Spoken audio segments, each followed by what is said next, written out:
Today is the 4th of March 2021, which means it's World Book Day! I am dressed into a character and I am going to give you 3 clues to help you guess which character I am. So, the first clue is I have a crown. The next clue is I have a dress, a beautiful blue dress. And the third clue is to go to the ball. I have a beautiful, lovely carriage. So did you guess which character I am?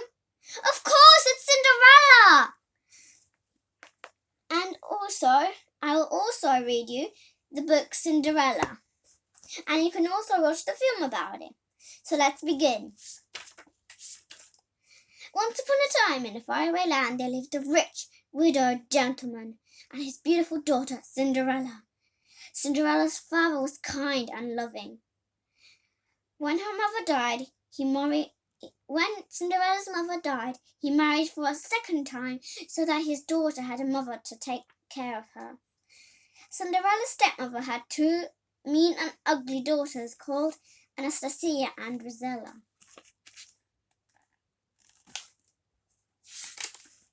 When Cinderella's father died, her stepmother stopped pretending to like her. She was jealous of Cinderella's charm and beauty, so she forced the young girl to become a servant in her own home. Cinderella was given a tiny bedroom in the attic. Her only friends were the birds and the mice. They listened and she sang about her dreams of a life filled with love and happiness. One morning, Cinderella found a tubby little mouse caught in a trap. "We'll call you Gus," she said. Then she gently set him free and put him with the other mice for safety. "Don't forget to warn him about Lucifer," Cinderella reminded them. I know she went to begin the day's chores. Lucifer was her stepmother's cat. He was sly and lazy. All the animals hated him, especially Bruno the dog. After Cinderella had given Lucifer his milk, she walked out into the yard. "Breakfast time!" she called, scattering corn for the chickens. The mice came out running for some breakfast too, but Lucifer was blocking the way to the corn. One of the mice, Jack, crept bravely up to Lucifer and kicked him. There was a loud splash. The cat had fallen into his milk bowl. This made Lucifer very angry. When he saw Gus gathering up some of the corn, he pounced on him. Luckily, Gus managed to escape to the kitchen. He scampered up onto a tabletop when he rested against a teacup. Suddenly, the cup flipped over, trapping Gus underneath. Just then, a voice shrieked from upstairs, "Cinderella!" And calming, Cinderella sighed. She picked up her breakfast trays and made her way upstairs. On the other teacup, Gus was safe at last. Not far away, in the royal palace, the king and the Grand Duke were talking about the prince. "It's time he get married," grumbled the king. Suddenly he had an idea. "We'll have a ball tonight," he cried, "and invite every young maiden in the kingdom. The prince will surely fall in love with one of them."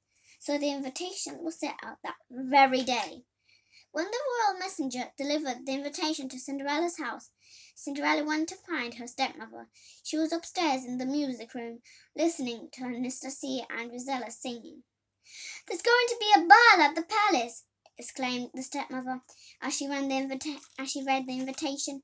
"Every young maiden is to attend." "Why, that means I can go too," said Cinderella hopefully. Anastasia and Rosella shrieked with laughter at the idea, but Cinderella was determined. "Well, why not?" she asked.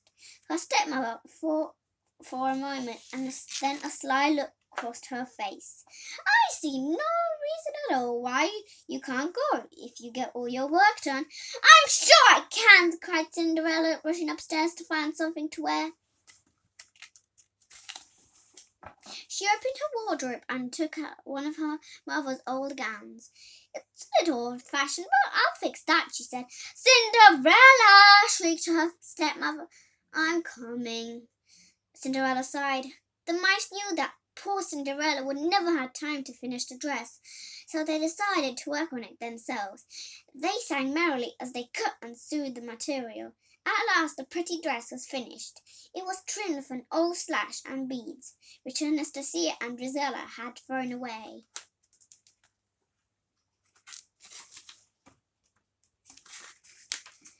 Later that evening, Cinderella sadly returned to her attic room. She had been so busy she hadn't had time to get ready. Out of the window she watched the carriage arrive to take her stepmother and stepsister to the ball.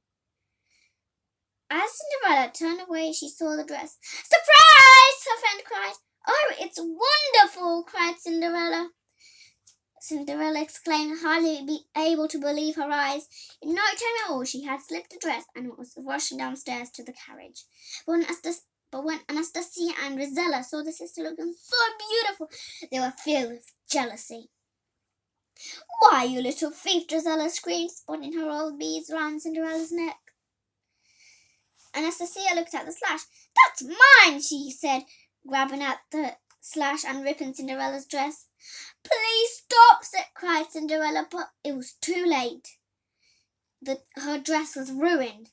She ran into the garden and flung herself down by a bench. She sobbed as if her heart would break. Cinderella was so upset that at first she didn't see a magical swirl of light gather around her.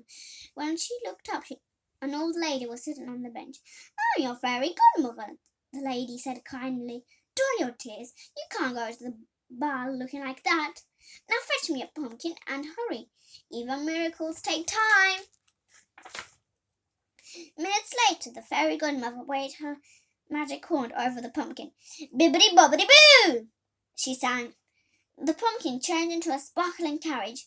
"Now," said the fairy godmother, "if an elegant carriage like that, you simply have to have mice." With that, she waved her wand over Gus, Jack, and their friends and changed them into proud white horses. Another wave of the wand, and Cinderella's horse was changed into a coachman. And Bronco, the dog, was changed into a footman. Then, with a final wave of the wand, Cinderella was dressed in a magnificent ball gown and a delicate glass slippers. "Oh, thank you!" cried Cinderella, stepping into the carriage. "It's like a dream come true." "I know, dear, but remember, you only have till midnight," the fairy godmother warned. "On the last stroke of 12, the spell will be broken." At the palace, Cinderella entered the glittering ball gown excitedly. Glancing up, the prince saw her and thought she was the most beautiful girl he had ever seen. He took Cinderella's hand and led her to the dance floor. The prince knew that he had finally fallen in love.